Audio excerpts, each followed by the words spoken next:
era importante dar continuidad a algo que hablamos el primer día, cuando vine precisamente a presentarme con ustedes, que era que tuviéramos un conversatorio, un diálogo a partir de una presentación sobre el vínculo entre planificación y derechos humanos. Este es un tema que a mí me gustaría empezar a introducir como un enfoque que tal vez algunos de ustedes conocen, pero probablemente no todo el mundo, sobre de qué manera podemos encontrar vinculación entre los derechos humanos y la planificación. Este tema a nivel de gobierno implica que existen, como probablemente han escuchado, los 3 pactos de gobierno: el pacto contra el hambre, el pacto fiscal, el pacto por la seguridad, la paz, la seguridad y la justicia. Se habla además de 5 áreas de incidencia pública. Esos 3 pactos serían como grandes compromisos, pero aparte hay 5 áreas de incidencia pública. Repite seguridad y justicia, repite ordenamiento fiscal y crecimiento económico, pero se adicionan desarrollo rural, desarrollo social e infraestructura.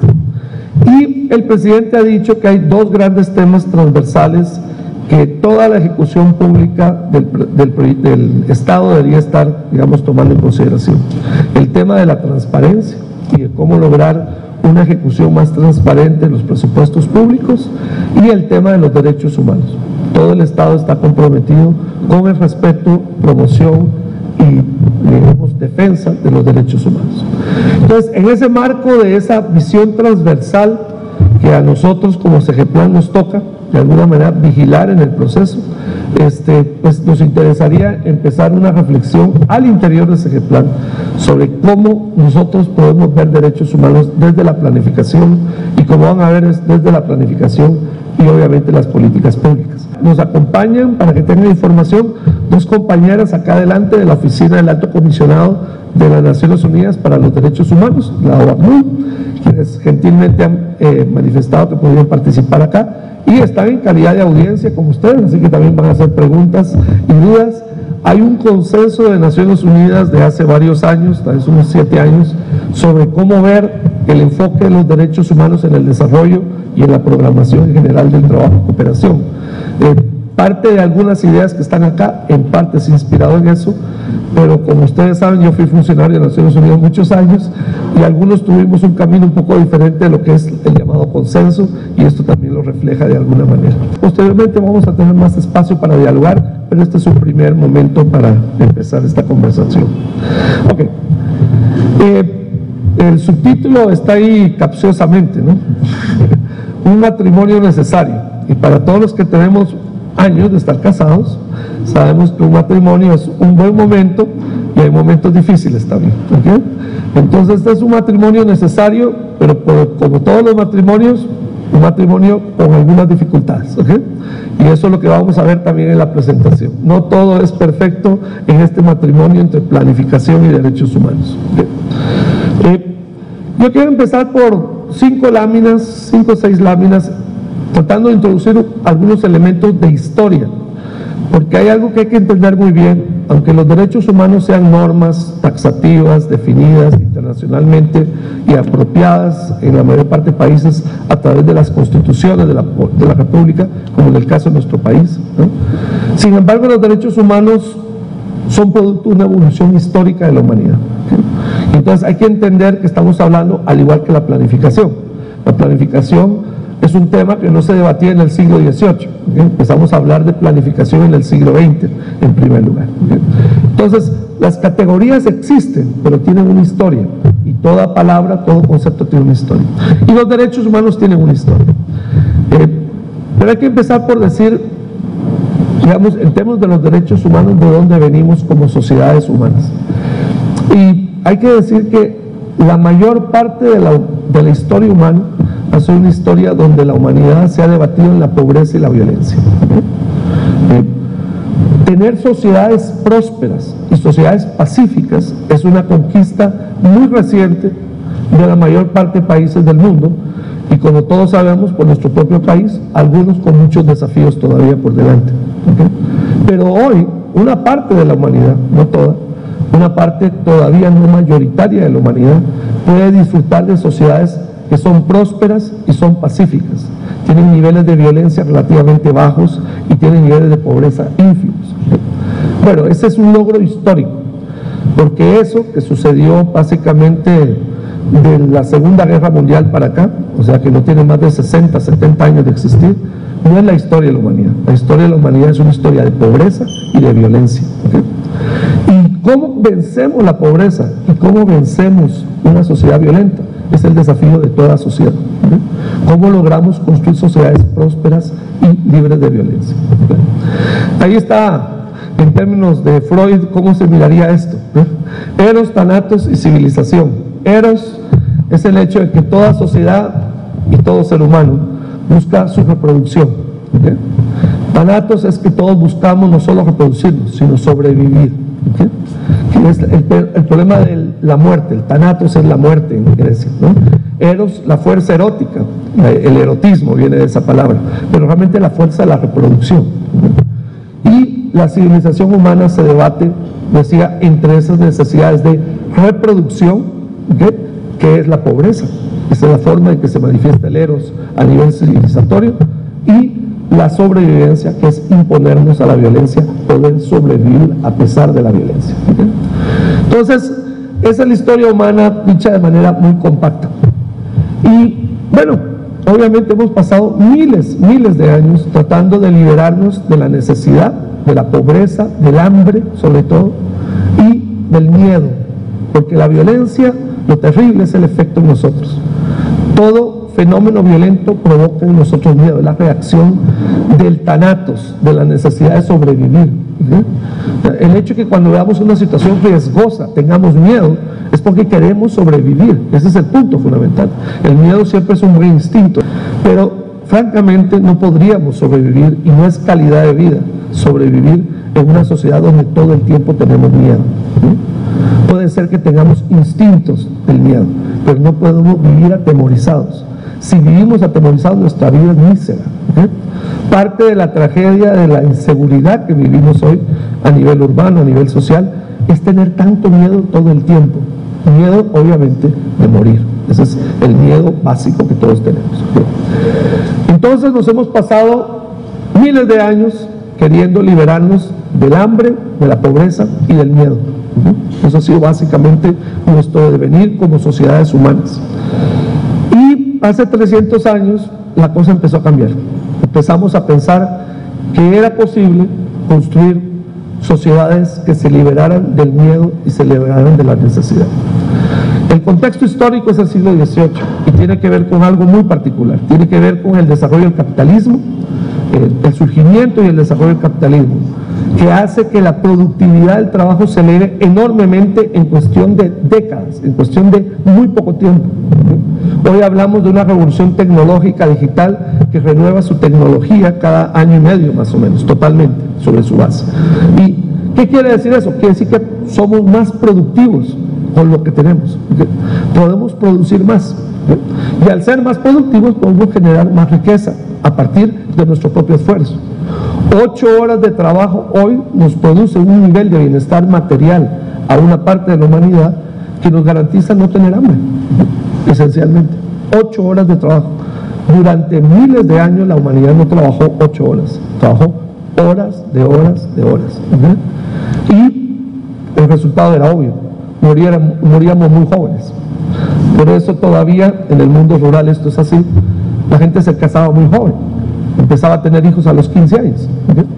Porque la expectativa de vida eran 40 años, 45 años, en el mejor de los casos 50, ¿okay? ¿Cuántas personas hay aquí de más de 40 años? ¿Cuántos somos más de 40? ¿Okay?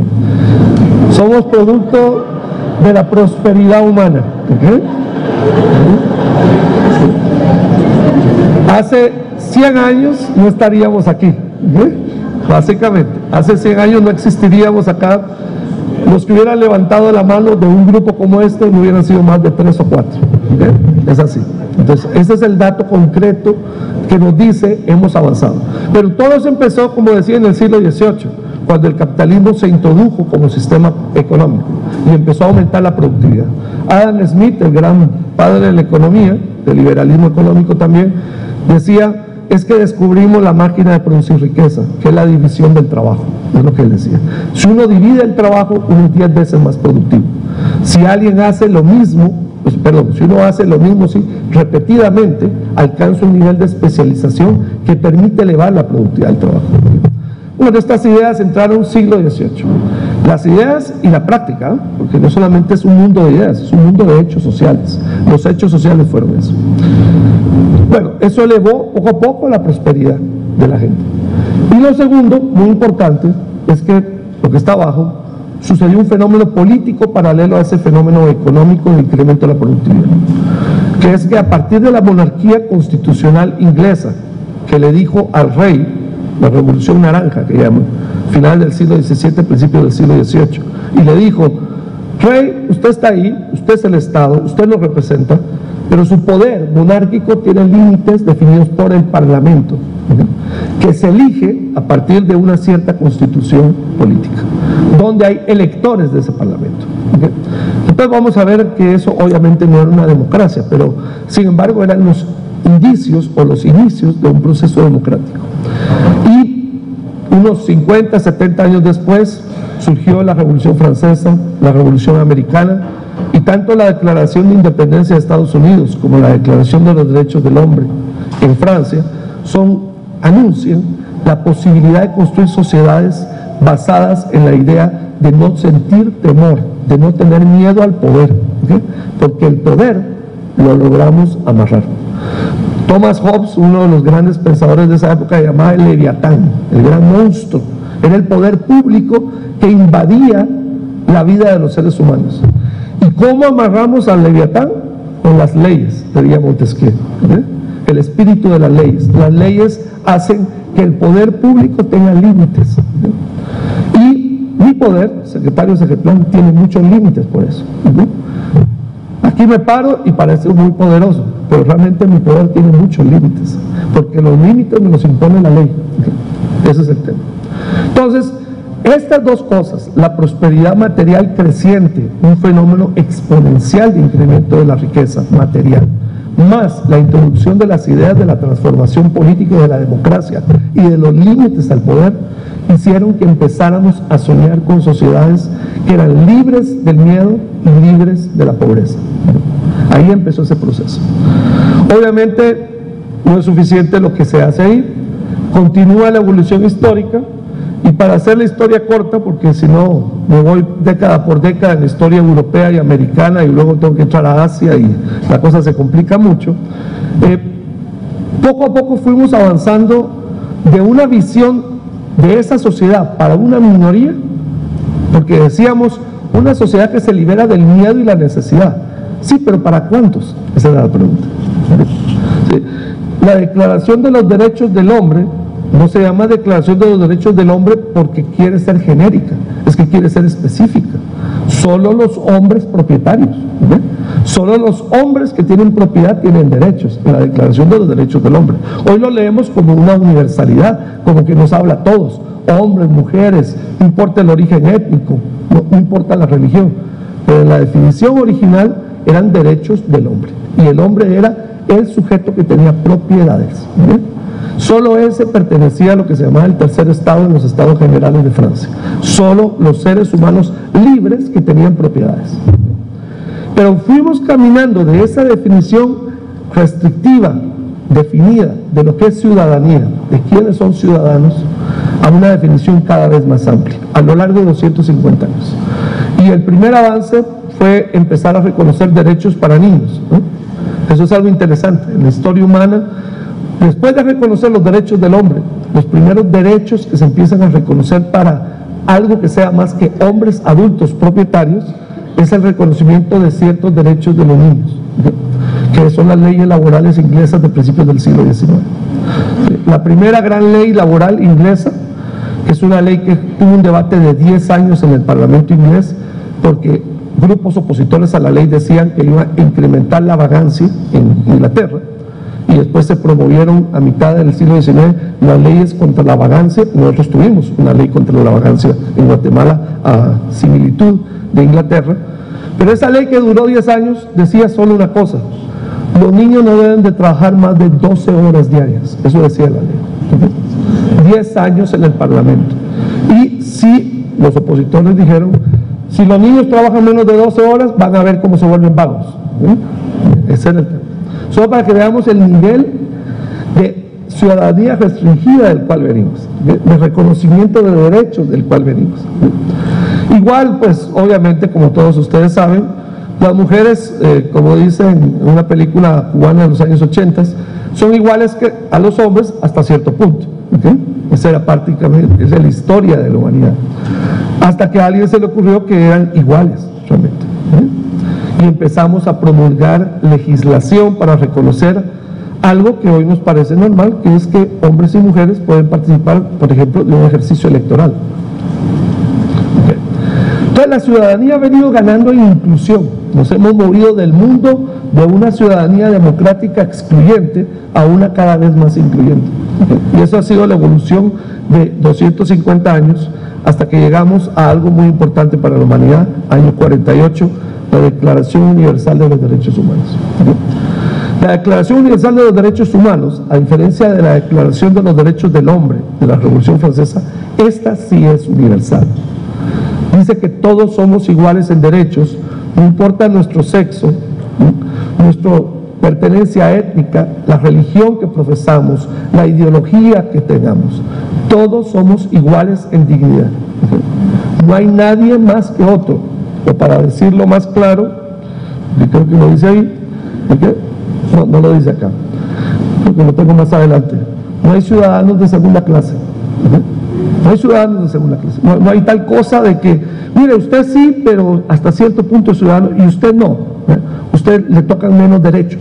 No hay tal cosa. La Constitución de la República dice, todo guatemalteco tiene los siguientes derechos. No dice, los de Rataluleu tienen menos, o los quechíes tienen menos, o las mujeres tienen menos.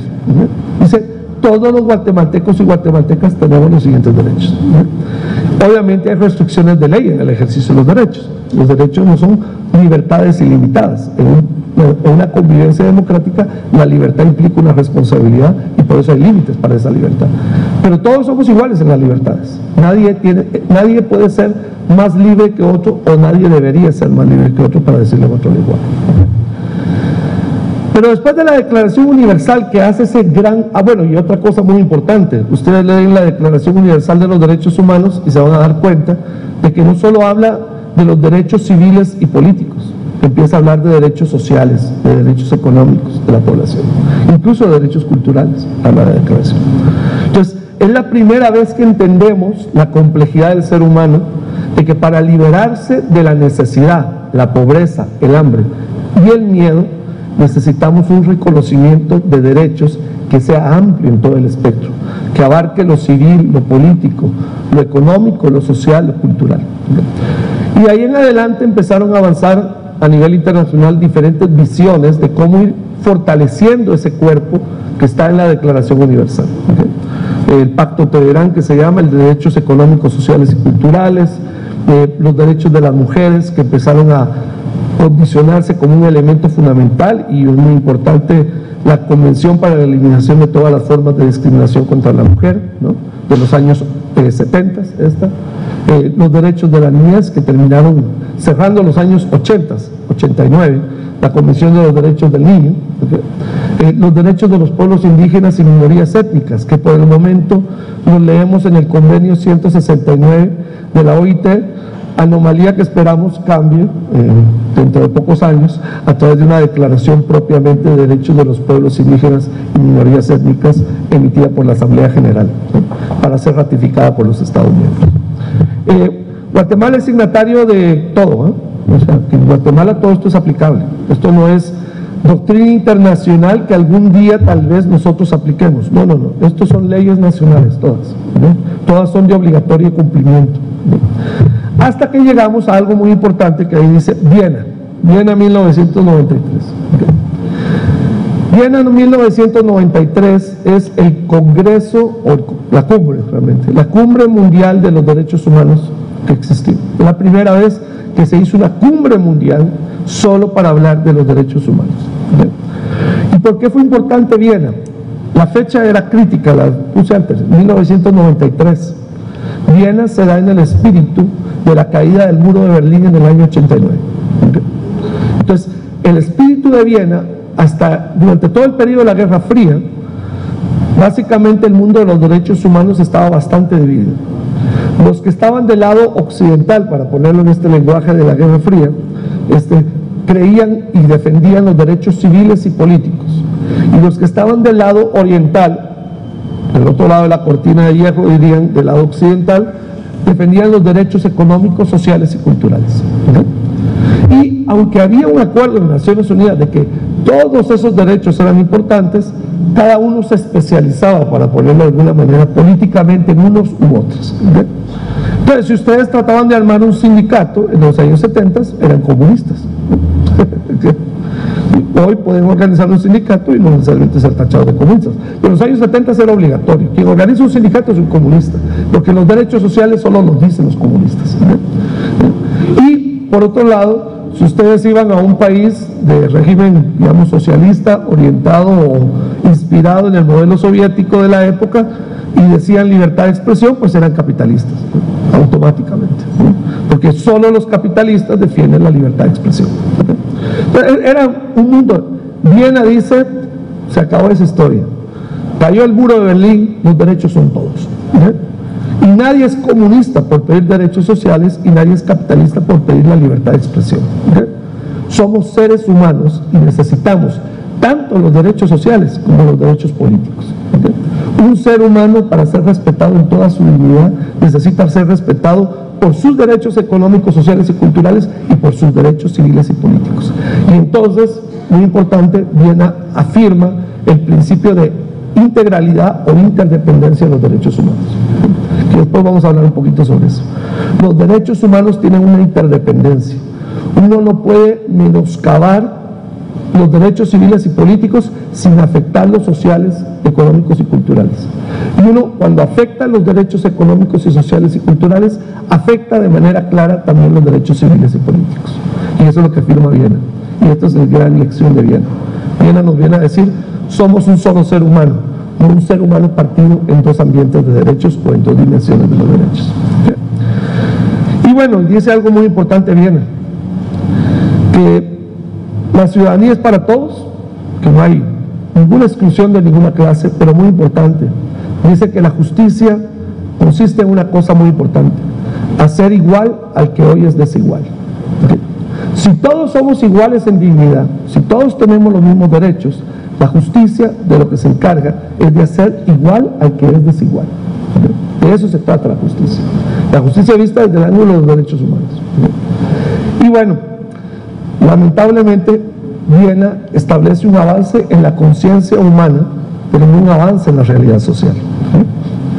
Que reconozcamos derechos no quiere decir que se cumplan. Que reconozcamos derechos no quiere decir que estemos avanzando necesariamente hacia su cumplimiento. Entonces, Viena lo que dice, hay un programa por construir, eso es lo que dice Viena. Y la humanidad debe orientarse a construir eso. Hay un proyecto político detrás de los derechos humanos y la humanidad tiene que construirlo. Entonces no es la celebración de un logro, sino de un paso inicial de un proceso. Ok, aquí empiezan los problemas del matrimonio. Si uno lo mira conceptualmente, filosóficamente, la utopía de los derechos humanos es una utopía que uno puede enmarcar en la utopía del desarrollo. Porque los que venimos del campo del desarrollo nos enseñaron a través de diferentes estudios que el problema del desarrollo era eso de mejorar el bienestar de la gente. Eso nos enseñaron del desarrollo. Y nos dijeron, los que venimos además del campo económico, que el crecimiento económico es que crecía la economía, pero que lo que se trataba era de hacer desarrollo, que es que a través del crecimiento económico la gente pueda vivir mejor. Técnicamente esto uno lo puede decir básicamente en derechos humanos, no hay ningún problema. Como dije antes, es parte del mundo de liberarnos de la necesidad. Entonces, el desarrollo es ese norte también de derechos humanos, de querernos construir una sociedad que nos libere de la necesidad. Esto llegó a un extremo que en el año 2002-2003 un economista, Amartya Sen, escribió un libro que se llama El desarrollo como proyecto de la libertad o como construcción de la libertad, en inglés mucho más fácil de decir, Development as Freedom, ¿okay? que básicamente lo que dice es: no hay contradicción entre desarrollo y libertades, entre el proyecto del desarrollo y el proyecto de los derechos humanos. Lo que hay es una increíble conexión entre una cosa y otra. Y un proyecto de desarrollo legítimo es un proyecto que pretende como objetivo expandir las libertades de los seres humanos. Porque al liberarnos de la necesidad y al liberarnos del miedo, nuestras libertades son más profundas, las sentimos más. Pero el matrimonio, a pesar de esa forma de vincularse utópicamente, conceptualmente, no ha sido fácil. Y voy a explicarles dos cosas de por qué no. ¿Okay? Para empezar, el mundo de los derechos ha sido un mundo privilegiado del campo jurídico y sociológico. ¿Okay? Entonces, muchas de las personas que entran al mundo de los derechos humanos o vienen de la sociología o de las ciencias sociales en general, antropología incluso, y muchos vienen del mundo del derecho propiamente. ¿Okay? Entonces uno hace un congreso de derechos humanos y dice: levanten la mano los abogados, dominantes, sociólogos, otro porcentaje, economistas, ninguno. ¿Okay? Y hace un congreso de desarrollo y dice: levanten la mano los economistas, sociólogos y otros, levantan la mano, abogados, muy pocos. ¿Okay? Es así como funciona. Entonces, cuando se reúnen personas que trabajamos el mundo del desarrollo con personas que vienen del mundo de la especialización de los derechos humanos, normalmente nos encontramos economistas y cientistas sociales orientados hacia el campo económico, con juristas y personas de las ciencias sociales orientadas a los temas políticos y jurídicos. Y esos son dos mundos del conocimiento muy difíciles de armar. Para empezar, porque utilizan lenguajes distintos. El lenguaje de los derechos humanos son las letras, son las palabras. Y una buena parte del mundo del desarrollo, sobre todo el que domina la economía, está escrito en números. Entonces, cuando uno quiere hablar, uno no se entiende. Porque uno empieza a oír, y del lado de economía, uno lo que oye, ayer tuvimos una reunión de finanzas muy chistosa, porque yo hablé de derechos humanos y por supuesto los compañeros de finanzas reaccionaron inmediatamente, porque este montón de palabras, ¿cuándo va a empezar a decir un número? Este tipo. Y claro, cuando uno llega a una reunión de derechos humanos y empieza a sacar números, dicen: ¿y ese tipo de qué está hablando? Los derechos humanos son palabras, no son números. Entonces hay dos lenguajes para cada especialidad, y cada uno habla ese lenguaje. Entonces, se imaginan que ustedes se casaron con alguien que habla finlandés y ustedes hablan español solamente. ¿Okay? Está un poco difícil el matrimonio, ¿no? ¿Okay? Hay que buscar puentes, y si se quieren tanto con la persona finlandesa que escogieron, pues van a tener que encontrar puentes para comunicarse, porque el problema es: dos lenguajes tienen que encontrarse. ¿Okay? La buena noticia es que el mundo del desarrollo poco a poco se ha ido contaminando con palabras y letras. ¿Okay? Por eso, esta es una reunión de personal de SGPlan, muchos de ustedes preocupados por el desarrollo, la mayor parte de ustedes, y seguramente no hay mucha gente que esté especializada ni en matemáticas, ni en estadísticas o en economía. ¿Okay? ¿Cuántos han estudiado matemáticas, estadísticas y economía acá? Levanten la mano. Más de los que esperaba, ¿okay? Pero la mitad, más o menos, fue más o menos la mitad que levantó la mano. La otra mitad viene de otro mundo, del mundo de las letras. Y como me dijo un amigo una vez, sociólogo, es que entendé, yo estudié sociología para no ver números. ¿Okay? Igual me dijo un amigo abogado, ¿okay? Básicamente. Yo empecé derecho y al año de estar en derecho abandoné porque no podía vivir en un lugar sin números. ¿Okay? Hay algo freudiano, diría uno, detrás de esto, ¿no? Habría que ver qué nos pasó a los 4 años, diría Freud. ¿Okay?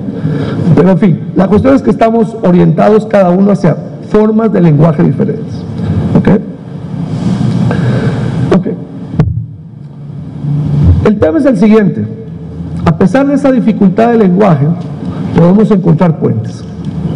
Y los puentes empiezan por vincular planificación, derechos y desarrollo. O sea, no solamente el concepto general del desarrollo, sino el instrumental técnico del desarrollo.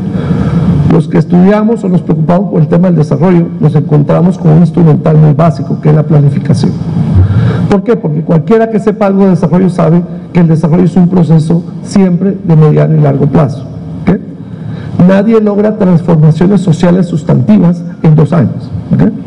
Uno no puede hacer que la escolaridad promedio de un país cambie de 4 años a 7 años sin que pase por lo menos una década. ¿Okay? No hay manera. ¿Okay? Entonces, como eso, uno no puede hacer que la mortalidad infantil se reduzca de 50 por 1000 nacidos vivos a 30 por 1000 nacidos sin que pase una década también. ¿Okay? Entonces, uno empieza a pensar esas metas y dice, bueno, necesito 10 años, necesito 20 años. Uno no puede hacer que el ingreso per cápita pase de 1.500 a 6.000 sin que pasen unos 20 años a veces, o menos si nos va con la suerte de Asia, pero normalmente nos toma bastante tiempo. ¿Okay? Entonces, la planificación es un instrumento del desarrollo. ¿Okay? Es un instrumental que se inventó para poder, de alguna manera, la utopía del desarrollo volverla concreta. Amarrar no el monstruo de Leviatán, sino el monstruo del futuro. Necesitamos traer el futuro para hoy y decir, es posible construir eso, solo que tenemos que seguir ciertos pasos. Esa es la planificación. ¿No? Y, bueno, básicamente, como dice ahí la lámina, la planificación es el manejo de las incertidumbres del futuro. ¿Okay? El futuro siempre será incierto. La planificación nos genera la sensación de que podemos reducir esas incertidumbres, que podemos de alguna manera pronosticar con alguna certeza que vamos a llegar a algún lado dentro de 20 años. ¿Ok? Si eso es posible con la planificación, ¿por qué no planificar una sociedad que cumpla con los derechos humanos? ¿Ok? Si eso es posible, si tenemos el instrumental técnico para poder decir dónde podemos estar dentro de 20 años en un objetivo de desarrollo, ¿por qué no decirlo en un objetivo de derechos humanos? ¿Okay? Bueno, eso significa poner los derechos humanos en el terreno del desarrollo, moverlo al terreno del desarrollo. Y para eso, obviamente, tenemos que empezar a hacer cosas que se hacen en la planificación, no que se hacen en los derechos humanos. Voy a ponerles el caso. Normalmente aquí están nuestras amigas expertas en derechos humanos. Si uno es un experto en derechos humanos, normalmente uno piensa que la ejecución o el cumplimiento de un derecho, en su mayor parte de casos, es de aplicación inmediata. Por ejemplo, la libertad de expresión.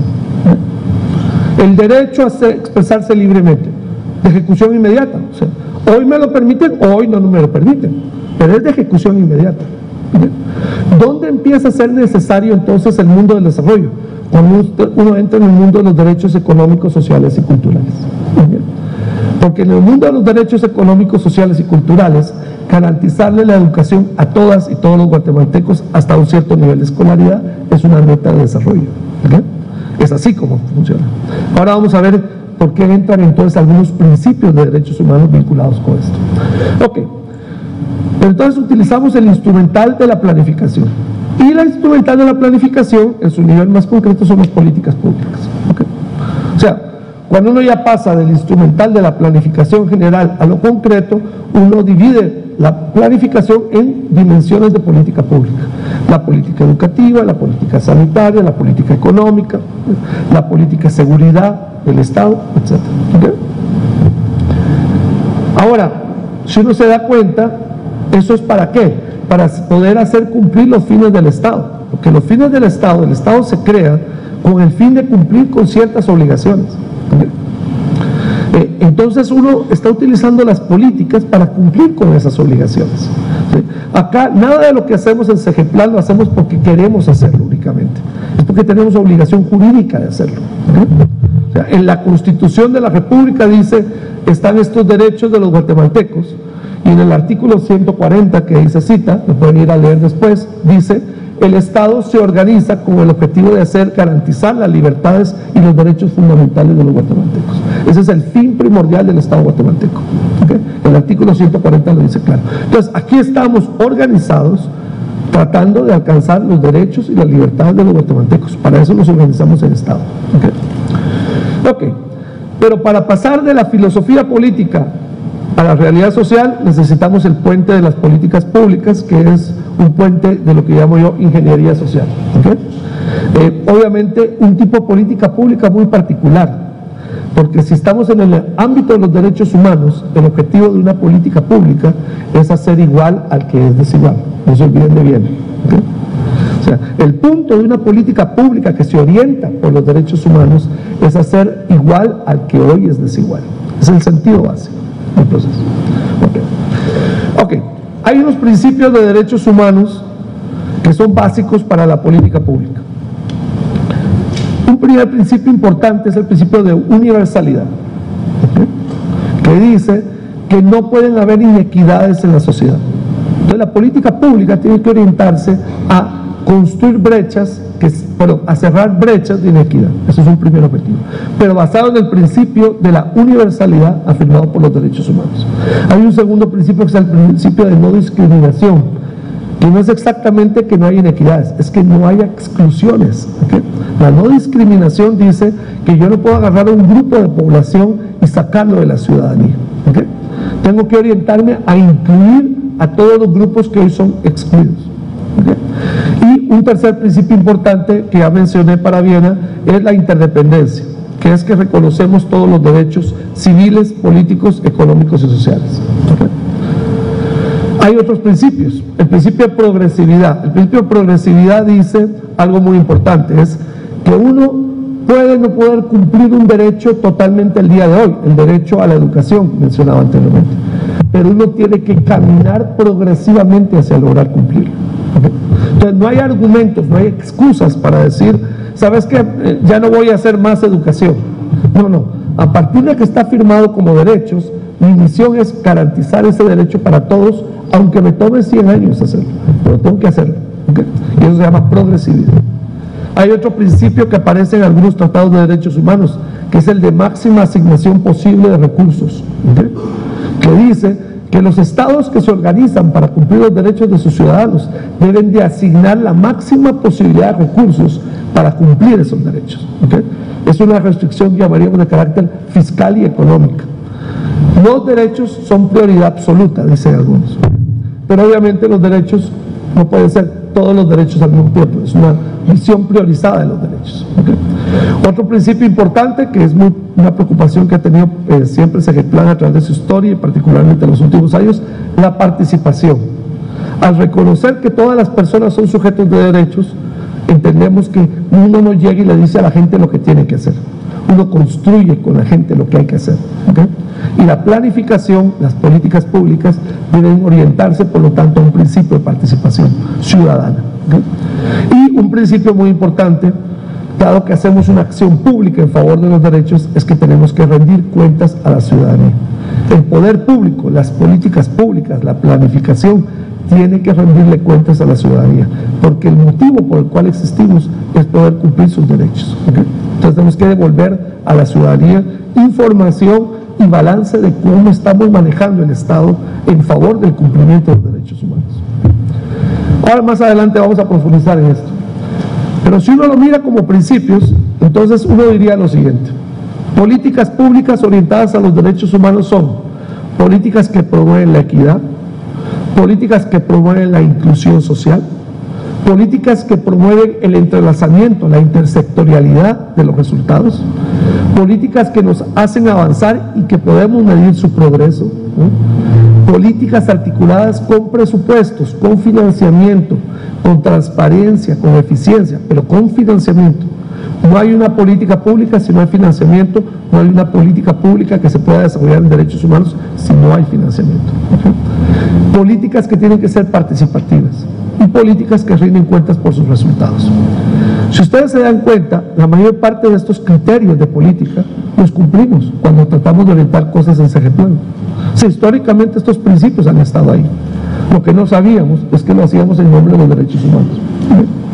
Pero los criterios que están ahí son criterios que han sido criterios operativos de trabajo en diferentes dimensiones y con diferentes énfasis en la historia de Segeplan, ¿okay? Por lo tanto, no hemos estado tan lejos del objetivo, solo darnos cuenta, conciencia de que hemos estado haciendo, buscando cumplir derechos humanos. Ese es un punto esencial, ¿okay? El mundo de los derechos, decía, es un mundo de normas. Tenemos que pasar a los hechos sociales, transformarlo. Bueno, un primer instrumento es tener indicadores de derechos humanos y tener metas a cumplir dentro del cumplimiento de derechos humanos, ¿okay? Para los que venimos del campo de la planificación, esto es relativamente sencillo como instrumento. Lo único es que tenemos que entender la complejidad de tener un indicador de derechos humanos. Por ejemplo, asegurarle la escolaridad promedio a un grupo de población puede ser uno de los indicadores del derecho a la educación, pero no es el único, ¿okay? Y uno podría decir, no, ya cumplí con el derecho a la educación promedio ha venido asumiendo de manera clara. Sí, pero es que hay otros principios del derecho a la educación. Cuando uno se pone a leer qué es el derecho a la educación, hay más características que sencillamente tener una escolaridad X. ¿Okay? Es la calidad de esa escolaridad, por ejemplo, que uno tiene. En el derecho a la educación va el reconocimiento, por ejemplo, a la diversidad cultural. Eso es un derecho a la educación. ¿Okay? En el derecho a la educación va la necesidad de cubrir todas las necesidades de los territorios, es decir, no excluir a nadie por su posición geográfica, el tema de la equidad rural-urbana. ¿Sí? En el tema de la educación, derecho a la educación, va el tema de la equidad de género y la construcción de una visión de una sociedad que respeta por igual a mujeres y hombres. ¿Sí? Entonces, el derecho a la educación no es solamente un indicador, son varios indicadores. ¿Sí? Y lo complejo acá, en el monitoreo de los derechos, es cómo hacemos para que eso, que tiene muchos indicadores, tenga algún sentido de prioridad, para decir, de esos 7, 8 indicadores del derecho a la educación, en los siguientes 4 años le vamos a poner énfasis a estos 3 o 4. Ese es el desafío. Esta es la parte compleja del mundo de los derechos, porque en el mundo de los derechos todos los derechos son igualmente importantes y no hay ninguna discusión de que eso es así. Pero desde el punto de vista del mundo de la planificación, tenemos que ir priorizando unas cosas para alcanzar otras metas. No lo hacemos todo al mismo tiempo. Hacemos prioridades primero y eso nos permite ir avanzando en el cumplimiento de derechos. Eso es el respeto al principio de progresividad que mencioné anteriormente de los derechos humanos. Bueno, entonces vamos a tener indicadores y metas. Esas metas se articulan, o uno puede entenderlo como problemas, y esos problemas necesitan formas de explicación. Todo problema tiene una explicación de por qué existe como problema. La desnutrición tiene un marco explicativo de por qué existe desnutrición. La ausencia de seguridad tiene una explicación de por qué no hay seguridad. Una o varias explicaciones, no necesariamente una sola. Pero esto es muy importante. ¿Por qué? Porque cuando uno tiene una noción de causalidad, de qué provoca algo, qué elementos inciden en generar un determinado resultado, uno puede organizar lo que se llama una estrategia. ¿Okay? En una política pública X, la política pública para la educación dice, el objetivo de la política pública para la educación es que más niños reciban educación intercultural bilingüe en las zonas de población indígena. ¿Okay? Eso tiene que tener una interpretación de qué pasa, por qué hay niños indígenas viviendo en un territorio indígena que no reciben educación intercultural bilingüe. ¿Okay? Y eso implica un árbol de problemas o un árbol de causalidad. Explicar por qué eso sucede. Y cuando sabemos por qué, o cuando creemos saber por qué, cuando tenemos una hipótesis de por qué sucede, construimos una estrategia para atacar los factores que producen que no haya niños y que haya niños indígenas en territorio indígena que no reciben educación intercultural bilingüe. ¿Okay? Entonces, esa es la noción de metas, problemas y causalidad que tenemos que tener. ¿Okay? Y bueno, lo último es que esas metas se traducen en resultados concretos que tenemos que alcanzar, y esos resultados los podemos derivar en una cadena donde están los insumos que permiten operacionalizar estrategias y el financiamiento para pagar por esos insumos. ¿Okay? Y uno rinde cuentas a la ciudadanía de varias cosas. En un enfoque de derechos uno rinde cuentas no solo del resultado, sino también del proceso. Eso es muy importante. ¿Okay? En un enfoque de derechos humanos uno no solamente está buscando un resultado, está buscando una forma de lograr ese resultado. Hay calidades del proceso y esto es muy importante. Y nosotros rendimos cuentas por esa calidad y bueno, como dice ahí, y rendimos cuentas por el dinero también. ¿Okay? Porque nosotros usamos recursos públicos para promover políticas públicas que resuelvan o permitan construir derechos humanos. Si se dan cuenta, todo este es el instrumental de la planificación. Entonces tampoco hemos estado errados en los instrumentos, tampoco hemos estado errados en el contenido o en las características que le damos a la política pública. Es solo que no teníamos una noción de derechos humanos detrás de esto. Yo trato de enfatizar mucho esto porque muchas personas piensan que hay que hacer algo totalmente diferente. Yo siempre he dicho que de alguna manera la visión del desarrollo y la planificación, que tiene un sustrato humanista, comparte una ética de la humanidad con los derechos humanos. Y por eso los que vienen del mundo del desarrollo y se meten en los derechos humanos encuentran un lenguaje común tarde o temprano. Aún aquellos que hablan de matemáticas y los otros que hablan de palabras, aún ellos encuentran un lenguaje común. Es la ética humanista que inspira el proyecto del desarrollo y el proyecto de los derechos humanos. Algunas conclusiones, dos laminitas rápidas sobre esto, y con esto abro el espacio para el diálogo. La primera, muy importante, es que el enfoque de derechos humanos en la planificación y las políticas públicas nos permite traducir normas jurídicas en hechos sociales concretos. Pasar del mundo normativo de los derechos al mundo concreto de la realidad social. Y mayores niveles de bienestar es un producto de eso, menores estándares, mejores estándares de convivencia es otro. Lo segundo es que si uno asume el enfoque de derechos humanos, uno asume el proyecto político que está detrás de la Constitución de la República. Y entonces, yo no espero que todos saquen toda la maestría en Derecho Constitucional de la San Carlos, pero sí que entienden mucho más la Constitución de lo que la han entendido hasta ahora, aquellos que no la han entendido suficiente. Yo ando normalmente con una Constitución en la mano desde hace varios años por eso, porque la Constitución es mi programa, es el que me dice cómo actuar, no solo como Estado, sino como ciudadano. Eso es muy importante. Y la Constitución además tiene que ver con tratados de derechos humanos que tal vez el Día Internacional de los Derechos Humanos hacemos algo muy bonito acá que alguna vez vi en Panamá, que es una lectura pública abierta entre varias personas sobre la Declaración Universal de los Derechos Humanos. Y no se imaginan, cuando uno lo lee, la fuerza que tiene. Uno dice, eso eran palabras. Escucharlas de nuevo, leídas por varias personas, le dan a uno un sentido muy diferente. En Panamá lo vi como un ejercicio muy bonito. Llegaron 7 ministros de gobierno y cada uno leyó una parte de la Declaración Universal de los Derechos Humanos. Y al leerlo, aún los que hemos leído varias veces la declaración, me pareció increíble. Realmente es una declaración poderosísima sobre qué queremos hacer con la humanidad y cuáles las normas con las cuales queremos convivir como seres humanos. Muy importante, los derechos humanos además nos dan criterios para evaluar la calidad de las políticas públicas. Nos permiten evaluar un enfoque de derechos humanos, cuán equitativas son las políticas públicas, cuán incluyentes son las políticas públicas, cuán coordinadas están las políticas públicas, cuán participativas son las políticas públicas, cuán efectivas y eficientes en el uso de los recursos fiscales son las políticas públicas y cuán transparentes y capaces de rendir cuentas son las políticas públicas. Son criterios de evaluación de la calidad de la política pública. Y estos criterios así sistematizados solo nos lo da cuando pensamos desde los derechos humanos, porque desde otros énfasis más técnicos, tecnocráticos, podemos ver parte de ese panorama, pero no todo ese panorama. Y para cerrarlo, y este es el mensaje, sin derechos humanos la planificación no tiene norte. Y sin planificación los derechos humanos no cobran vida. Muchas gracias.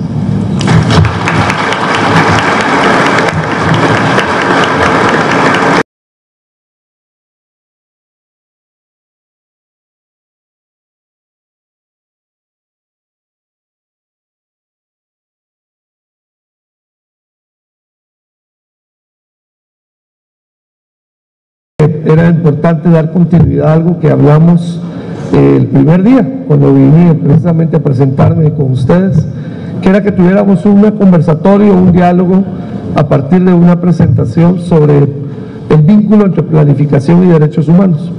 Este es un tema que a mí me gustaría empezar a introducir como un enfoque que tal vez algunos de ustedes conocen, pero probablemente no todo el mundo, sobre de qué manera podemos encontrar vinculación entre los derechos humanos y la planificación.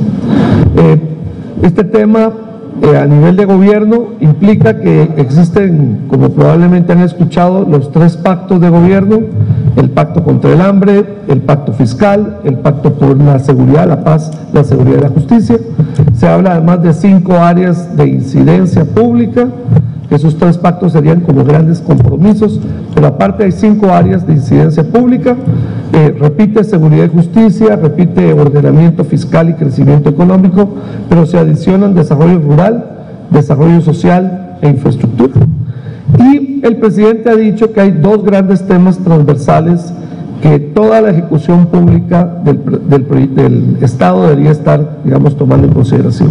El tema de la transparencia y de cómo lograr una ejecución más transparente de los presupuestos públicos, y el tema de los derechos humanos. Todo el Estado está comprometido con el respeto, promoción y, digamos, defensa de los derechos humanos. Entonces, en ese marco de esa visión transversal que a nosotros como CEGEPLAN nos vivimos hoy a nivel urbano, a nivel social, es tener tanto miedo todo el tiempo. Miedo, obviamente, de morir. Ese es el miedo básico que todos tenemos. Entonces nos hemos pasado miles de años queriendo liberarnos del hambre, de la pobreza y del miedo. Eso ha sido básicamente nuestro devenir como sociedades humanas. Y hace 300 años la cosa empezó a cambiar. Empezamos a pensar que era posible construir sociedades que se liberaran del miedo y se liberaran de la necesidad. El contexto histórico es el siglo XVIII y tiene que ver con algo muy particular. Tiene que ver con el desarrollo del capitalismo, el surgimiento y el desarrollo del capitalismo, que hace que la productividad del trabajo se eleve enormemente en cuestión de décadas, en cuestión de muy poco tiempo. Hoy hablamos de una revolución tecnológica digital que renueva su tecnología cada año y medio más o menos, totalmente sobre su base. ¿Y qué quiere decir eso? Quiere decir que somos más productivos con lo que tenemos, podemos producir más, y al ser más productivos podemos generar más riqueza a partir de nuestro propio esfuerzo. 8 horas de trabajo hoy nos produce un nivel de bienestar material a una parte de la humanidad que nos garantiza no tener hambre, esencialmente. 8 horas de trabajo. Durante miles de años la humanidad no trabajó 8 horas, trabajó horas de horas de horas. Y el resultado era obvio. Moríamos muy jóvenes. Por eso todavía en el mundo rural esto es así. La gente se casaba muy joven, empezaba a tener hijos a los 15 años, porque la expectativa de vida eran 40 años, 45 años. Toca de alguna manera vigilar en el proceso. Pues nos interesaría empezar una reflexión al interior de CEGEPLAN sobre cómo nosotros podemos ver derechos humanos desde la planificación, y como van a ver es desde la planificación y obviamente las políticas públicas. Nos acompañan, para que tengan información, 2 compañeras acá adelante de la Oficina del Alto Comisionado de las Naciones Unidas para los Derechos Humanos, la OACNUR, quienes gentilmente han manifestado que podrían participar acá y están en calidad de audiencia con ustedes, así que también van a hacer preguntas y dudas. Hay un consenso de Naciones Unidas de hace varios años, tal vez unos 7 años, sobre cómo ver el enfoque de los derechos humanos en el desarrollo y en la programación en general del trabajo de cooperación. Parte de algunas ideas que están acá, en parte se inspirado en eso, pero como ustedes saben, yo fui funcionario de Naciones Unidas muchos años y algunos tuvimos un camino un poco diferente de lo que es el llamado consenso, y esto también lo refleja de alguna manera. Posteriormente vamos a tener más espacio para dialogar, pero este es un primer momento para empezar esta conversación. Ok. El subtítulo está ahí capciosamente, ¿no? Un matrimonio necesario. Y para todos los que tenemos años de estar casados, sabemos que un matrimonio es un buen momento y hay momentos difíciles también, ¿okay? Entonces este es un matrimonio necesario, pero como todos los matrimonios, un matrimonio con algunas dificultades, ¿okay? Y eso es lo que vamos a ver también en la presentación. No todo es perfecto en este matrimonio entre planificación y derechos humanos, ¿okay? Yo quiero empezar por 5 o 6 láminas, tratando de introducir algunos elementos de historia, porque hay algo que hay que entender muy bien, aunque los derechos son, cómo logramos construir sociedades prósperas y libres de violencia. Ahí está, en términos de Freud, cómo se miraría esto. Eros, Thanatos y civilización. Eros es el hecho de que toda sociedad y todo ser humano busca su reproducción. ¿Okay? Thanatos es que todos buscamos no solo reproducirnos, sino sobrevivir. ¿Okay? Que es el problema de la muerte. El Thanatos es la muerte en Grecia, ¿no? Eros, la fuerza erótica, el erotismo viene de esa palabra, pero realmente la fuerza de la reproducción. Y la civilización humana se debate, decía, entre esas necesidades de reproducción, ¿okay? Que es la pobreza, esa es la forma en que se manifiesta el Eros a nivel civilizatorio, y la sobrevivencia, que es imponernos a la violencia, poder sobrevivir a pesar de la violencia. Entonces, esa es la historia humana dicha de manera muy compacta. Y bueno, obviamente hemos pasado miles de años tratando de liberarnos de la necesidad, de la pobreza, del hambre sobre todo, y del miedo, porque la violencia, lo terrible es el efecto en nosotros. Todo fenómeno violento provoca en nosotros miedo, es la reacción del thanatos, de la necesidad de sobrevivir. El hecho de que cuando veamos una situación riesgosa tengamos miedo es porque queremos sobrevivir. Ese es el punto fundamental.